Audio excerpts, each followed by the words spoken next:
Hello छात्रों, आप सभी का स्वागत है आपके अपने यूट्यूब चैनल स्टार एजुकेशन पर। मैं लक्ष्मण सिंह लोधी आप सभी का स्वागत करता हूं। आपके लिए फिर से 12th फिजिक्स की एक और वीडियो लेकर आया हूं। इससे पिछली वीडियो में हमने परावैद्युत पदार्थों के बारे में अध्ययन किया था। आज की वीडियो में हम परावैद्युतांक के बारे में अध्ययन करेंगे, सीखेंगे क्या होता है परावैद्युतांक। तो आगे चलते हैं हमारी वीडियो की ओर। तो हमारा क्वेश्चन बनेगा, परावैद्युतांक को परिभाषित कीजिए तथा विभिन्न माध्यमों में परावैद्युतांक के मान लिखिए। ठीक है, तो हम सबसे पहला परावैद्युतांक के बारे में सीखेंगे क्या होता है परावैद्युतांक। तो परावैद्युतांक यानी किसी माध्यम का कोई मान, कोई भी माध्यम हो सकता है, वायु, जल, धातु, कांच, कुछ भी माध्यम हो सकता है। अब उसमें जो उसका मान रहता है वही क्या कहलाता है, परावैद्युतांक कहलाता है। अब इसको हम परिभाषित कैसे करेंगे, तो लिखेंगे, यदि किसी समांतर प्लेट संधारित्र की माध्यम की उपस्थिति में धारिता, किसकी उपस्थिति में, माध्यम की उपस्थिति में धारिता व वायु की उपस्थिति में धारिता क्या हो जाएंगी, Cm और Ca। माध्यम की उपस्थिति में धारिता Cm और वायु की उपस्थिति में धारिता Ca हो जाएगी। ठीक है, और परावैद्युतांक, जो माध्यम का परावैद्युतांक है वो क्या हो जाएगा, K। तो हमने पढ़ा है कि Cm बराबर होता है Ca इंटू K। ठीक है, यहाँ से हम इसका मान निकालेंगे तो Ca इंटू K बराबर Cm। तो क्या हो जाएगा, K बराबर Cm बटा Ca। अब यहाँ से इसकी एक परिभाषा निकलती है कि किसी समांतर प्लेट संधारित्र की, किसी समांतर प्लेट संधारित्र की माध्यम की उपस्थिति में धारिता व वायु या निर्वात की उपस्थिति में धारिता के अनुपात को ही क्या कहते हैं, परावैद्युतांक कहते हैं। क्या कहते हैं, परावैद्युतांक। ठीक है, माध्यम की उपस्थिति में धारिता और वायु या निर्वात की उपस्थिति में धारिता के अनुपात को क्या कहते हैं, परावैद्युतांक। अब एक कैसी राशि है, तो K क्या हमारा परावैद्युतांक, तो है क्या है, एक विमाहीन राशि। विमाहीन भी है और मात्रकहीन भी है। ठीक है, वह मात्रकहीन राशि है। ठीक है, ध्यान रखना, इसका ना कोई विमीय सूत्र होता है और ना ही कोई मात्रक होता है, किसका, परावैद्युतांक का। ठीक है, अब इसके बाद यदि हम इसकी परिभाषा एक और निकालें आवेशों के आधार पर, तो एक और परिभाषा निकलेगी इसकी, क्या निकलेगी, यदि दो आवेश ले लिए हमने, क्या ले लिए, दो आवेश, एक ले लिया Q1, एक ले लिया Q2। दो आवेश जिनके परिमाण Q1 Q2 हो गए, एक दूसरे से r दूरी पर रखे हैं। कितनी दूरी पर, r दूरी पर रखे हैं, और इनके बीच लगने वाला जो बल है, तो माध्यम की उपस्थिति में क्या हो जाएगा, बल Fm। माध्यम की उपस्थिति में क्या हो जाएगा, Fm, और वायु या निर्वात की उपस्थिति में क्या हो जाएगा, Fa। क्या, इनके बीच लगने वाला मल। ठीक है, अब ध्यान रखना, माध्यम जैसे कि हमने कोई दो आवेश लिए और इनको उठाकर हमने कहाँ रख दिया, मान चलो किस में रख दिया, जल में रख दिया। इन आवेशों को कहाँ रख दिया, जल, और उसका मान कितना आया, मान चलो 5 न्यूटन। कितना आया, 5 न्यूटन। ठीक है, लेकिन जब इन्हीं दो आवेशों को हम कहाँ रखें, वायु में, कितने, किस में रखें, वायु में, तो मान चलो कितना आ गया, 1 न्यूटन। और फिर इन्हीं आवेशों को फिर हमने कहाँ रखा, देखो जी रखा, पहले हमने जल में, फिर रखा हमने कहाँ पर, वायु में। ये तो एग्जाम्पल है। ठीक है, फिर इसके बाद हमने इसको रख दिया निर्वात। निर्वात यानी जहाँ पर बिल्कुल भी वायु नहीं है, तो इस पर भी कितना मान आया, 1। ठीक है, कितना आया, 1, निर्वात में भी।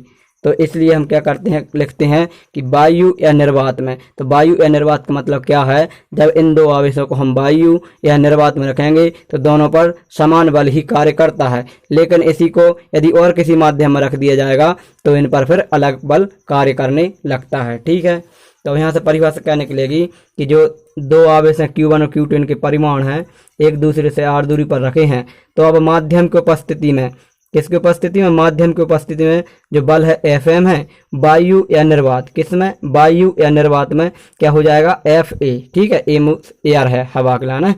अब हमने पढ़ा है कि F बराबर क्या होता है, 1/4 पाई एप्सिलॉन 0, या इसका मान रख सकते हैं 9 × 10⁹ ठीक है,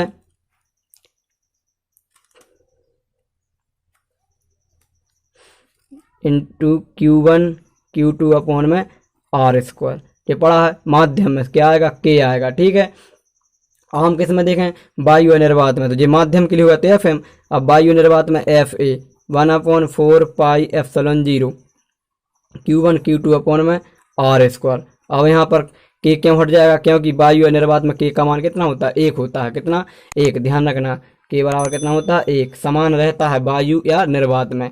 अब ये समीकरण 1 हो गया और ये समीकरण 2, तो 1/2 से करेंगे, समीकरण 1/2 से क्या हो जाएगा, FM/FA।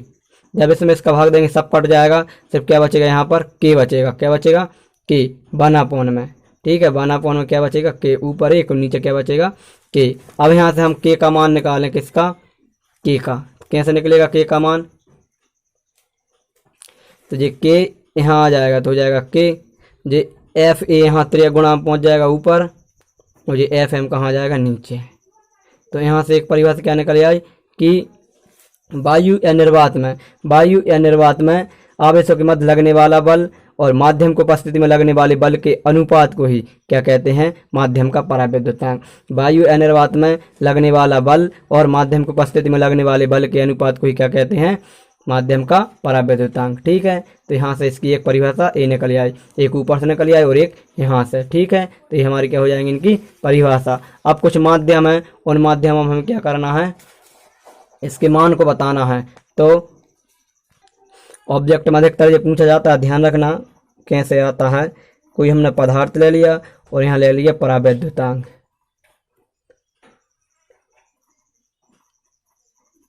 परावैद्युतांक। ठीक है कि अब यदि हमने ले लिया क्या, निर्वात, तो निर्वात में हमें पता है कितना होता है, 1। ठीक है, हर जगह हम इसी का यूज कर रहे हैं। अब ले लिया हमने वायु, क्या ले लिया, वायु, तो वायु में भी इसका मान कितना होता है, 1, लेकिन 1 के बहुत पास में 1.0003, इसलिए इसको क्या मान लिया, 1 ही मान लिया जाता है और इसका फिक्स मान ए है।